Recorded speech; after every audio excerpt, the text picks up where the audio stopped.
another installment of the WIU Football Coaches Show alongside the head coach of the Western Illinois football team, Bob Nielsen. I'm Danny Fry. The Fighting Leathernecks went into the hostile Unidome and spoiled the Panthers' homecoming with a 24-19 win. After the victory, the Leathernecks landed at number 20 in the Stats FCS media poll, the first time Western's been in the rankings since 2010. Coach, obviously more work to do this season. What's the team reaction being ranked halfway through the season? Well, it's nice to be recognized. At the same time, our guys understand that rankings don't mean much until the end of the year, and so our job right now is to continue to improve and obviously have a big game this week. Now let's take a look at how that happened. In the first half, highlights from the Unidome when the Leathernecks battled the Panthers. Coach, first game of the year in the Dome. You mentioned the special teamers would practice the day before in the Dome. How did they adjust during game time? I thought our adjustment was good. You try to prepare for indoor environment, but it is different. Lighting's a little different. The noise situation is a little bit different. I thought we came out and we're ready to play from the very beginning. Yeah, Panthers driving on their second drive, but the starting quarterback Sawyer Cole-Morgan throws off his back foot, picked off by Aaron Diggs, takes it back 95 yards for the pick six, and that really set the tone of the game with 5:43 left in the first. Certainly a big play, huge momentum-changing play, big interception return. Our defense did a good job of playing red zone defense and making it hard for Northern Iowa to get the ball into the end zone, even though they got the ball into our territory a few times.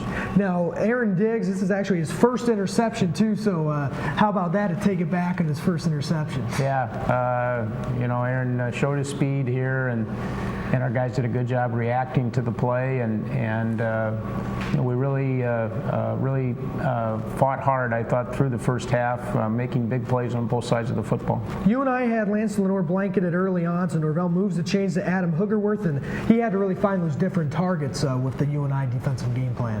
Yeah, we distributed the ball well in the passing game. We created some space with our formations, and Trent did a great job getting the ball in good spots again. Later on the drive, swing pass to Nico Watson, and he'll rumble all the way to the 2-yard line, and just good blocking and vision on that play. Yeah, and power. Breaks a couple of tackles here at the end and runs through.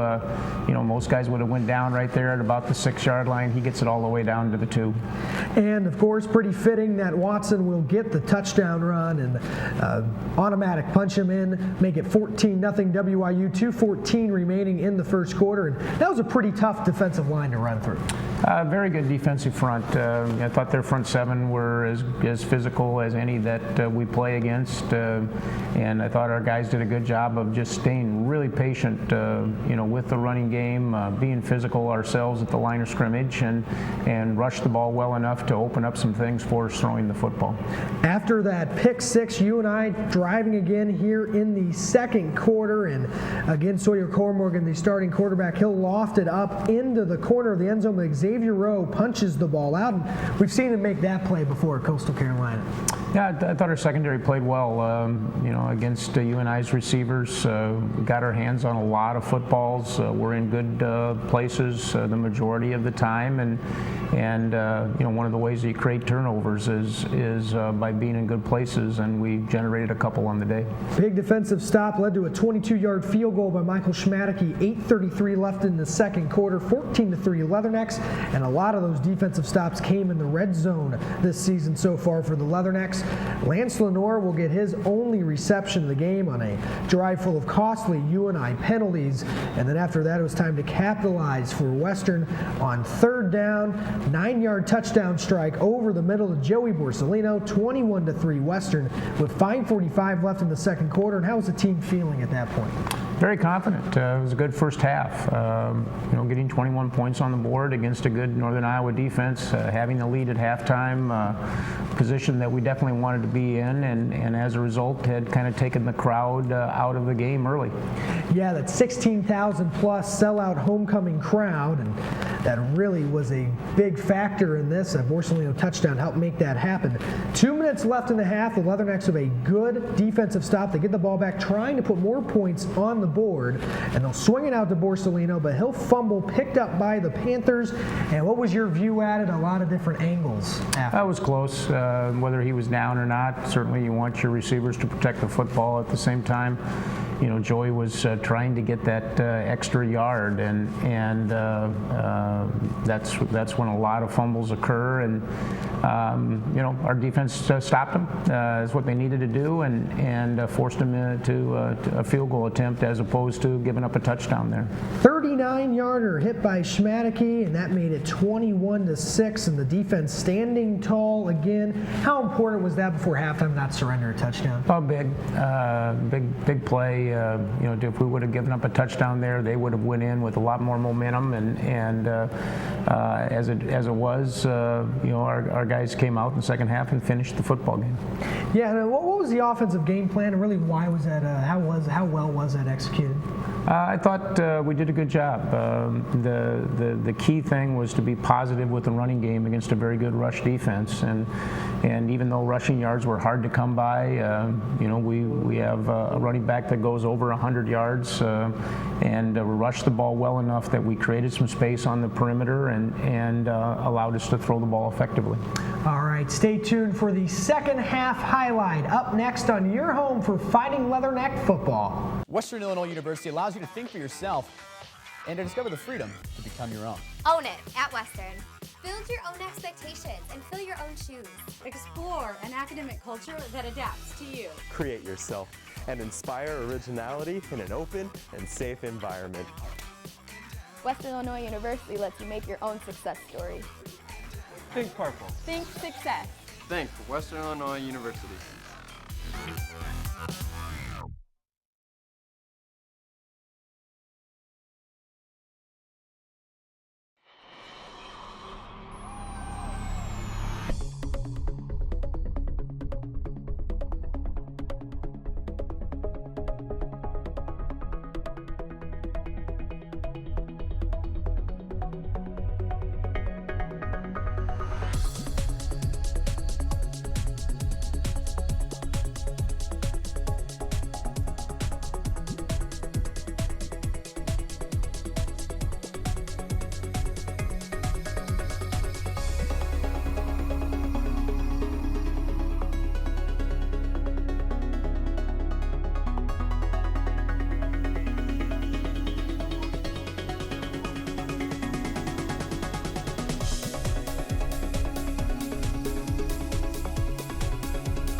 Welcome back to the WIU Football Coaches Show. I'm Danny Fry alongside Leatherneck head football coach Bob Nielsen. Coach, what was the message to your team to stay focused up 21-6 over a ranked team at half? Well, that's exactly what the message was. Stay focused, continue to execute. Our guys have played with great confidence in the first half. We knew Northern Iowa would push back. We had to be ready for that, and the way that you respond to that is by continuing to execute. And now a look at the second half highlights from the Unidome. Leathernecks looking to hold on, but there'd be another pick six. This time it's for UNI. Norvell intercepted by DeAndre Hall, who takes it back to the house. 11:16 left in the third quarter, 21-13, and that started to get the crowd back into it at the Unidome. Yeah, Trent's really only big mistake on the day. He didn't see the backside safety, threw the ball into a position that allowed them to make a play on it, and they did a nice job with the return, getting the ball into the end zone. Yeah, there's a reason why DeAndre Hall up there in the stats FCS watch list for top defensive back, and he showed why right there. And then Western would have to deal with Aaron Bailey coming in at quarterback. UNI's done this before, where they have one quarterback in the first half, another one in the second. Here's Bailey, who airs it out to Michael Malloy with the diving catch. Coach, how are you able to hold them on this drive after that great play? Well, our defense just did a great job of keeping focused, continuing to play. Gave up a big play here, the biggest play that we gave up. But instead of just quitting, we rallied and forced them to punt the football. Western trying to answer. Nathan Knuffman pulls this 40-plus yard field goal attempt wide left. At that point, though, it's still 21-13 WIU with that one possession lead. The ball would go back to UNI, and the Panthers got it going offensively in the second half. Bailey buying time, rifles it to Charles Brown, who comes down with it. And they would go ahead and confirm. A lot of reviews in this game, and they would confirm it after the review that was a catch. And then Bailey to the run, executes the read option 5-yard touchdown run with 6.5 minutes left in the fourth quarter. 21-19 UNI. Your team preparing for the 2-point conversion at that point? Yeah, you knew at that point in time in the game that they were going to go for 2. I thought we put together a good defensive call. Had an idea of what they might try to do, and guys did a great job of executing against it. Yeah, the guys forced Bailey to roll out. Somehow he gets the ball off. Found it, almost came in to catch that, but it hits the ground. Was that kind of that play you were talking about to design him to roll out? We thought they might go to a sprint out. Our defensive call was good. We had him running laterally to the line of scrimmage, which is a very difficult way to have to throw the football, particularly when you have to throw it back across your body. And a big play for us, a big momentum play to stop the 2-point conversion. And another momentum play, Western knowing they need to score, they chuck it down the sideline to Lenore. Amazing, almost a one-handed grab. How was he able to haul that one in? Lance has great hands. The ball was in a good spot. He's very strong with the football, and that was the big play that we needed in this drive, and Lance has contributed a couple of those for us here during the course of the year. He stepped up in a game where he was shut down pretty much the whole game. He knows when to step up in the right places. WIU, though, would have to settle for a 23-yard field goal by Knuffman. Still crucial to get some points, though. 3 minutes left, 24-19 Leathernecks. Now the Panthers going for a possible game-winning drive.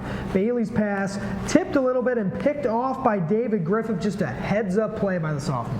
Yeah, the right place in the right time. Coverage was good. Forced the ball into a pretty tight window. Ball was overthrown a bit, and great play by David to seal the victory. At that point, did you think it was sealing the victory at that point? You still had to hold on to the football. Yeah, we knew we needed one first down, but with the ball deep in their territory like it was, felt very confident about our ability to do that. We picked up the first down and literally ran the rest of the clock out. Yeah, Panthers didn't have any timeouts left at that point. And then you talked about needing to get a first down. So who do you go to? A guy that can, extend the play and get a first down, like we talked about earlier, Nico Watson. He takes care of that on the shovel play, and probably important to go to him in that situation.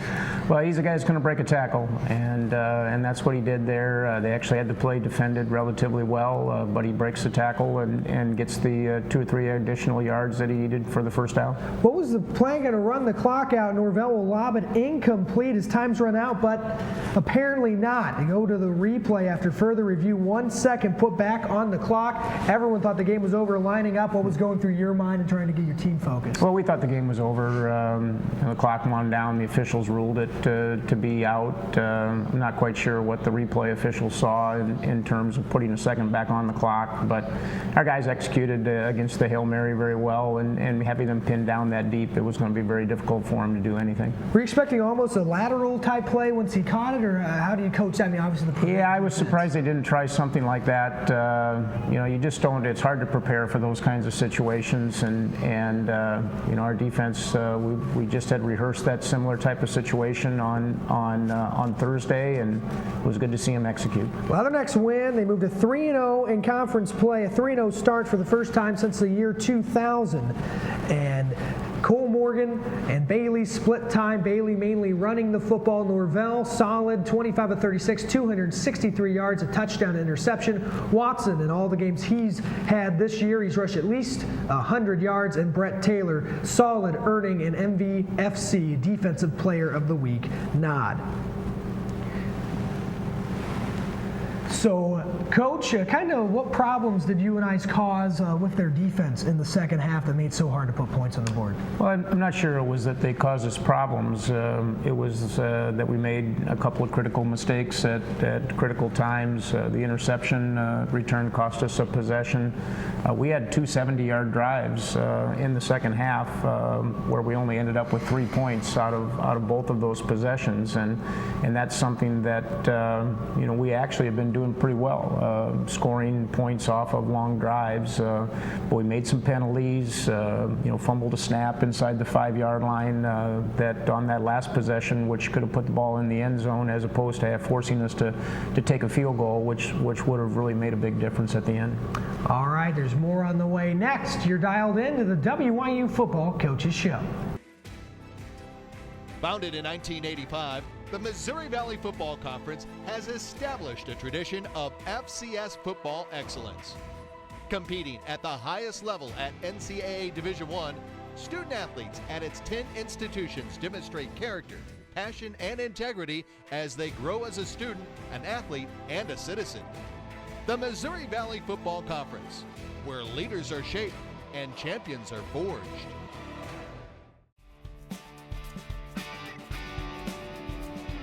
I'm Matt Tanney, Western Illinois University Interim Director of Athletics. Please stay connected with us by following Western Illinois Athletics on Facebook, Twitter, and Instagram. You will have access to exclusive stories and updates while receiving the latest details on special giveaways. For additional information on our 20 Division I programs, visit GoLeathernecks.com. And remember, there's only one Leatherneck Athletics.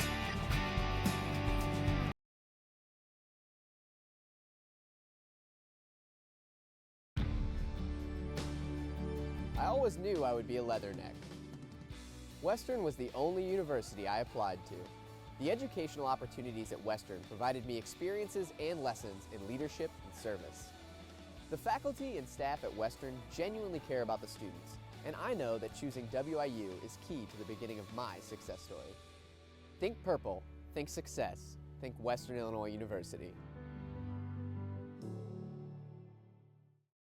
Welcome back to the WIU Football Coaches Show. I'm your host, Danny Fry. The WIU defense stayed strong in the upset win over Northern Iowa.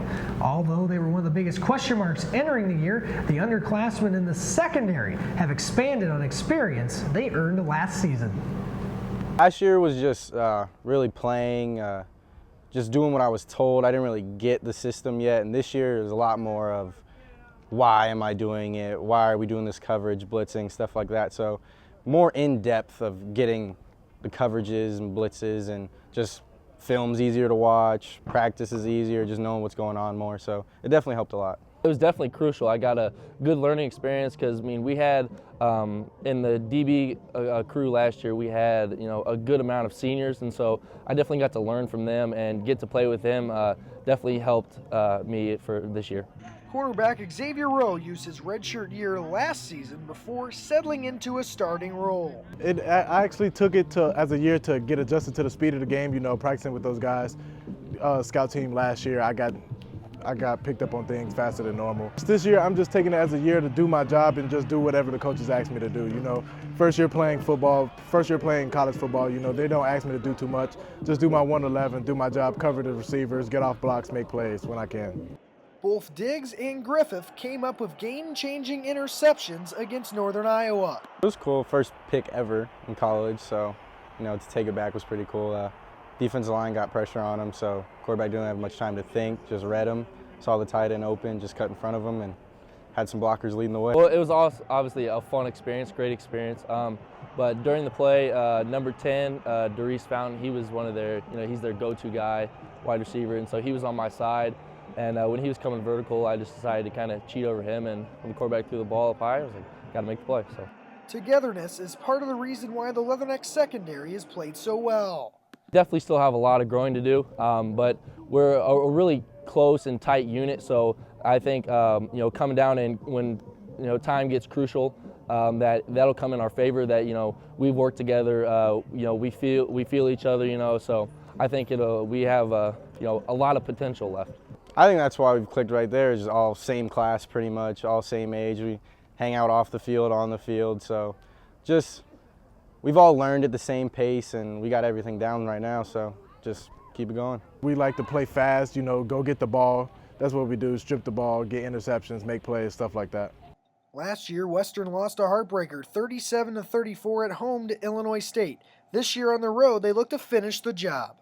We're really focused, really determined, because we let it slip last year, and knowing they made it to the national championship game, and we were right there in that game, should have won the game. A big focus, definitely how it has been all year, is finish. So I think we're really going to stay focused, work hard this week, and hopefully finish out the game. Coach, how important was it for guys like David Griffith and Aaron Diggs to get experience last year? Well, the games that they played as true freshmen built not only their experience level, but I think also built their confidence level.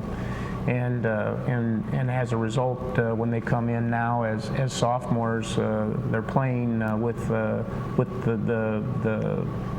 kind of the control of leaders that we need in a very inexperienced group otherwise.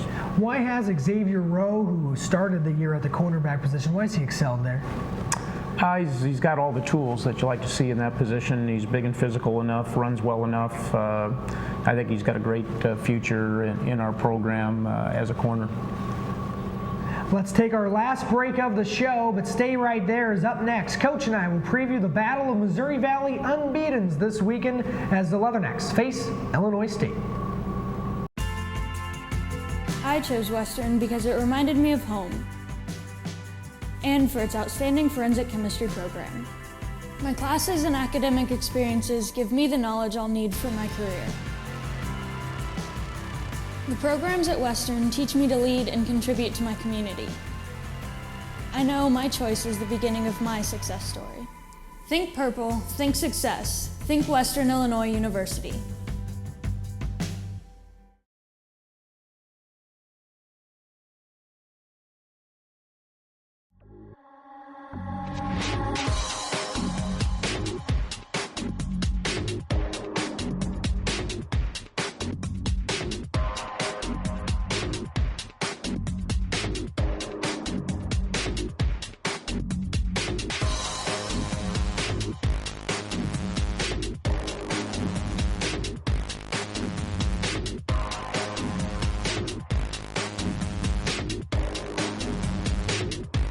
Western Illinois University allows you to think for yourself and to discover the freedom to become your own. Own it at Western.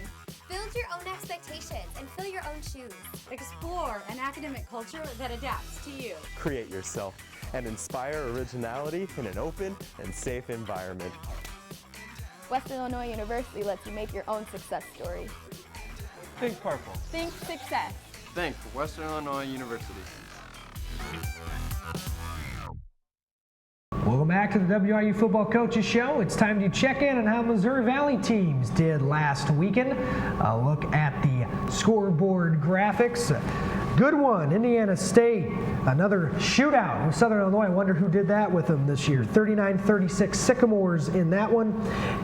The big surprise, South Dakota over North Dakota State in the Fargo Dome on a last-second Bergner field goal. The Coyotes win 24-21, snapping a Valley losing streak. Take a look now at Week 8 in the MVFC. The game's on tap. North Dakota State at Indiana State. Both teams have 4-2 records.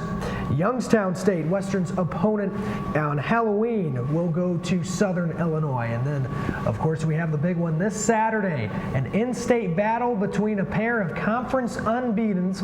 Western travels about 2 hours to Illinois State, looking to spoil the Redbirds' homecoming like they did UNI's. Coach, what has been the key to ISU's success out to a 5-1 start? Well, they're a very good football team. A lot of experience on the offensive side. Return some of the most talented skill players in the league with quarterback Trey Roberson and Marcel Koprish at running back. they're guys that are big playmakers and guys that we have to account for in our defensive preparation. This game is nearby and close to where a lot of players are from, too. Should be a pretty good Leatherneck contingent there. Do you think that'll maybe help motivate the players a little bit? Well, we had a great following up in Northern Iowa, even though you're playing in front of a sellout crowd that's primarily Panther fans. It's going to be the same way at Illinois State. Going to be playing in front of a sellout crowd that's going to be primarily Illinois State fans, but a game that our guys will rally for and definitely be ready to play in. Coach, you mentioned already Illinois State keeps a lot of the main pieces on offense with Marshawn Koprich and Trey Roberson at quarterback. Last year, you played them tough before losing 37-34. What's the strategy this year to keep those guys in check? Well, you just have to play great team defense. You have to rally to the football. You have to play assignment football as part of the quarterback read option game. But the thing that they do well, probably better than any of the quarterback run teams that we've played so far this year, is they throw the football a little bit better. And as a result, they make you defend the field. That's going to be the real test for us defensively on Saturday.